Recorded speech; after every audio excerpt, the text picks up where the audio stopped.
Weights हॉटेलची पैसे कुठून आणले होते?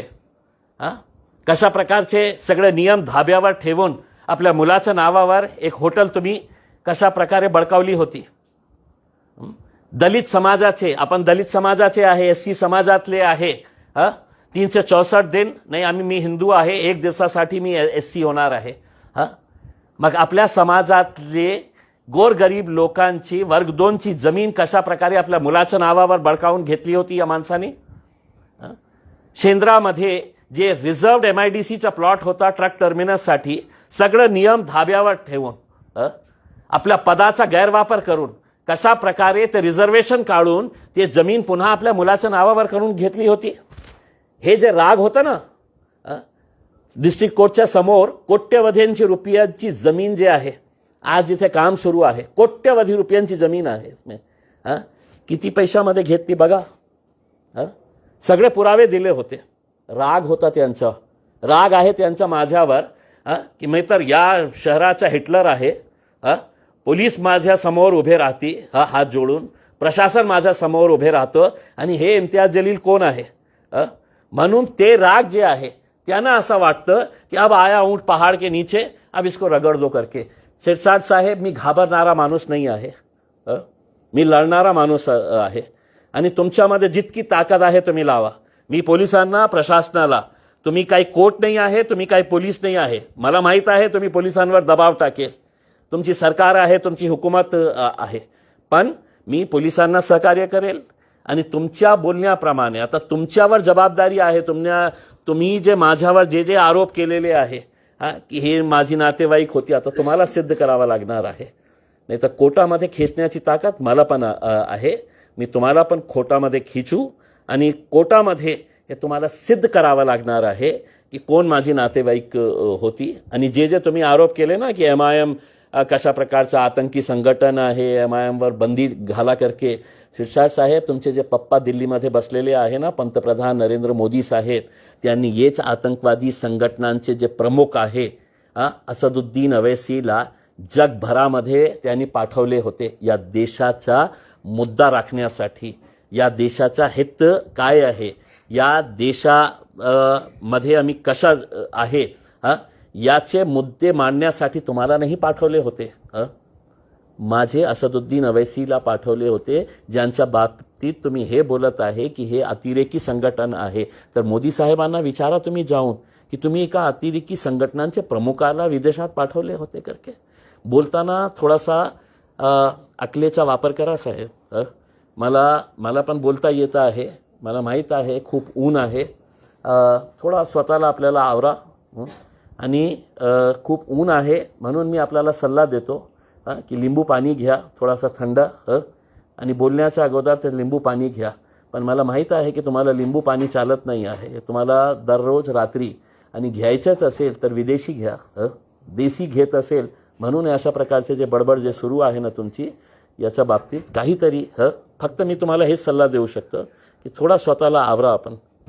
केवळ विरोधाला विरोध म्हणून ते बोलतायत असं म्हणायचं? मग काय आहे, त्यांना असं वाटलं की इम्तियाज जलीलने तर सगळं पुराव्यासहित दिलं होतं.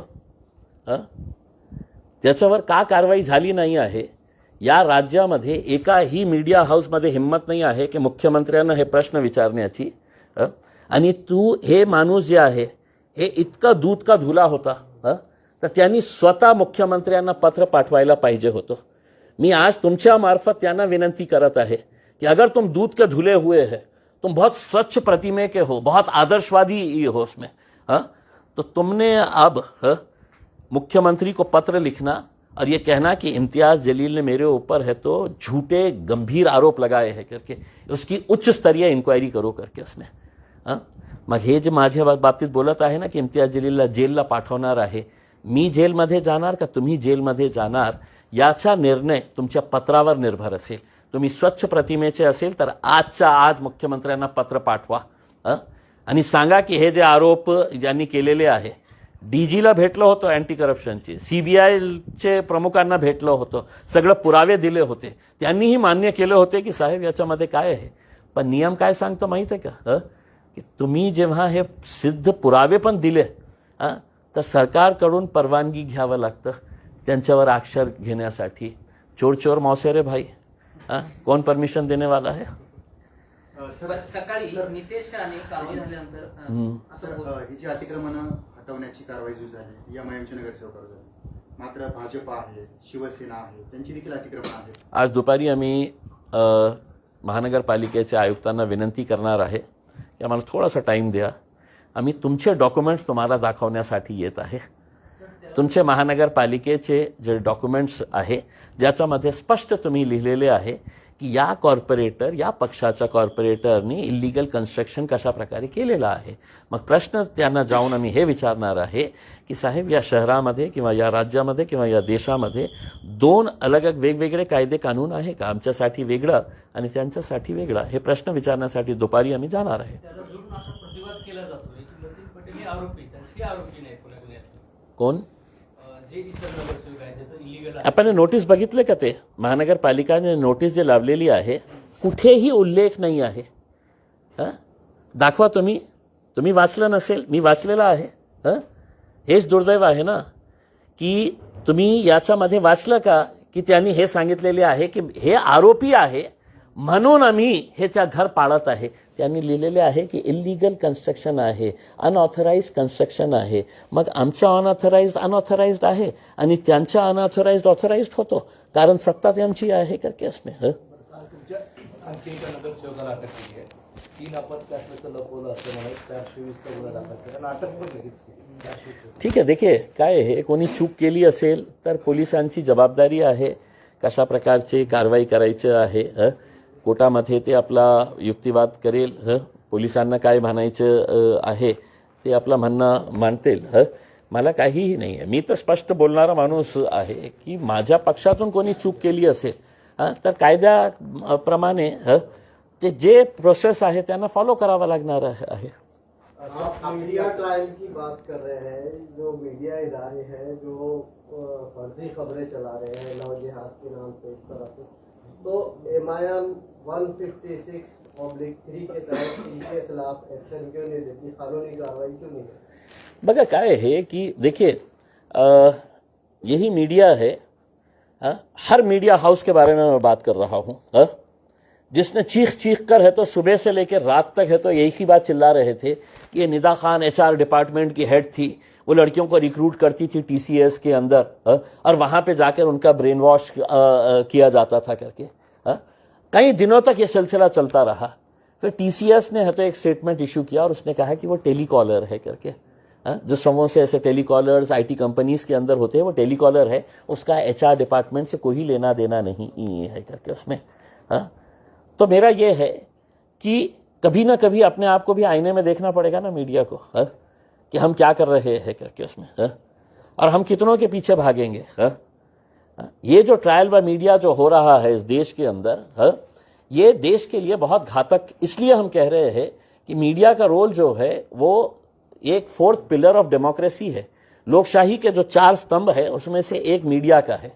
लेकिन अगर मीडिया ही एक एजेंडा के तहत अगर काम करना शुरू कर दे कि साहब इसको आरोपी हो गया है, अब वो नेता बोल रहा है कि इन्हें दोषी है, तो चलो दिन भर है तो दोषी उसको बना के है तो उसको बिल्कुल कटघरे के अंदर खड़े कर दे और उसको फांसी पे चढ़ा दे. लेकिन संजय सिरसाट बोल रहे हैं कि इम्तियाज जलील के बहुत करीबी रिश्तेदार हैं नीचे. मैं तो चाहूंगा साहब कि देखिए आरोप करने के लिए आपकी भी जांच होनी चाहिए ऐसी मांग कर. देखिए मैं अगर ये कहूंगा कि संजय सिरसाट का थेट संबंध जो है अशोक खरात से है. संजय सिरसाट का रिश्ता जो है वो अशोक खरात के साथ है. अगर मैं ये कहूंगा तो मुझे सिद्ध करना पड़ेगा उसमें. तो अब आपने कहा है कि ये बच्ची मेरी रिश्तेदार है करके उसमें, तो आपको सिद्ध करना पड़ेगा. नहीं वही महाशय ने करा, आप चिंता ना करें उसमें. वो उन्हीं को मैं ये कह रहा हूं. देखिए देश के अंदर हर मोदी नाम का आदमी नरेंद्र मोदी का रिश्तेदार अगर हो सकता है तो मुझे ये बताइएगा कि नीरव मोदी और नरेंद्र मोदी का रिश्तेदार भाई है. गोडसे परिवार जितने भी है इस देश के अंदर, क्या नथुराम गोडसे के रिश्तेदार है? मुझे बताइएगा उसमें. अशोक खरात, इतनी तड़प मैंने ये महाशय की, संजय सिरसाट साहब की अशोक खरात के मामले के अंदर नहीं देखी है. उसमें हर 3 घंटे को मीडिया को बुला के बस इम्तियाज जलील को अरेस्ट होना। सिरसाट साहब, ना तुम अदालत है ना तुम पुलिस है, ठीक है, तो मंत्री है उसके अंदर जो 1 आध महीने के अंदर जाने वाले हैं घर को। तो बस आपकी ख्वाहिश ये है कि मैंने जेल के अंदर चले जाना चाहिए। इस देश के अंदर है तो आपकी ख्वाहिशों के हिसाब से नहीं चलेगा। ठीक है, आपकी हुकूमत है, आप दबाव डालेंगे, आप मीडिया को बुला के चीख चीख कर कहेंगे, देखा जाएगा उसके अंदर। हम पुलिस के साथ जाएंगे, कॉपरेट करेंगे, अदालत जाएंगे। तुमची आता भूमिका काय असणार आहे? कारण तुमच्यावर आरोप होत आहेत, नंतर तुम्हाला टार्गेट केलं जातंय, शीर्षक तुमच्यावर आरोप करताय, तुमची काय भूमिका असेल स्वतः? पोलिसांनी माझ्यावर आरोप केले का? इन्व्हेस्टिगेशन कोण करत आहे? त्यांनी माझ्या बाबतीत काही बोललं का? मला हेच बोलायचं आहे की संजय शिरसाट ना तर न्यायालय आहे ना पोलीस आहे। त्यांची फक्त एकच इच्छा आहे की मी ज्या प्रकारे त्यांच्यावर आरोप केलं होतं ते फक्त आरोप नाही होते, असे फाईल्स होते, मोठे मोठे डॉक्युमेंट्स होते। त्या डॉक्युमेंट्सला तुम्ही चॅलेंज केलं का? नाही केलं ना तुम्ही। आणि आज तुम्ही जेव्हा माझ्यावर आरोप करत आहे, मी काडी मात्र तुमच्या आरोपाला महत्त्व देत नाही आहे। आरोपाला काय, तुम्हाला मी महत्त्व देत नाही आहे, तुमच्या आरोपाला तर सोडा। तुम्ही पालकमंत्री असेल, पण माझ्या पालकमंत्रीची एक जे भावना होती, एक हे होतं, स्वप्न होतं की माझ्या शहराचा जे पालक असायला पाहिजे। असे चोर भामटे लोक माझ्या शहरातले पालकमंत्री असेल तर मला असं वाटत नाही आहे की त्यांना काही मला इज्जत देण्याची आवश्यकता आहे का उसमें। तुम्हाला शब्द असं वाटेल की तुम्ही पालकमंत्र्यांना अशा हे शब्द वापरत आहे। ज्या माणसाची जितकी लायकी असतं तितकंच त्याला मिळतं। मी दुसऱ्या कोणाच्या बाबतीत बोलत आहे का? नाही बोलत आहे ना उसमें। मी तर या राज्याच्या मुख्यमंत्र्यांचा आदर करतो, देवेंद्र फडणवीस साहेबांचा, चांगले मुख्यमंत्री आहे। मी दुसऱ्या पक्षांच्या नेत्यांचा आदर करतो, मी उद्धव साहेबांना लाईक करतो। पण अशा प्रकारचे हे जे लोक आहे त्यांना संधी मिळालेली आहे पैसा कमवण्यासाठी, सेवा करण्यासाठी नाही मिळालेली आहे। सर, तुम्ही आयुक्तांची भेट घेणार आहात, अतिक्रमण असणाऱ्या नेत्यांची यादीच तुम्ही त्यांना देणार आहात, तर ते किती नावं आहेत, कुणाची नावं आहेत सांगू शकाल? मी आपल्याला ही विनंती करणार, तुम्ही का सोडणार आम्हाला उसके अंदर? आम्ही जेव्हा जाईल तर तुम्ही पण या आणि तुमच्या समोरच फक्त तुमच्यामध्ये हिम्मत जुटवा त्यांना प्रश्न विचारण्याची की जे कारवाई तुम्ही मतींच्या बाबतीत केलेली आहे तीच कारवाई तुम्ही भारतीय जनता पार्टी किंवा शिवसेनेचे जे पदाधिकारी आहे त्यांच्यावर करणार का आहे करके। आज की कार्रवाई पे क्या पहली अब हो गया ना रे, कितनी भाषाओं में वैसे बोलते लगाते हैं उसके अंदर, तेलुगु, कन्नड़ा सब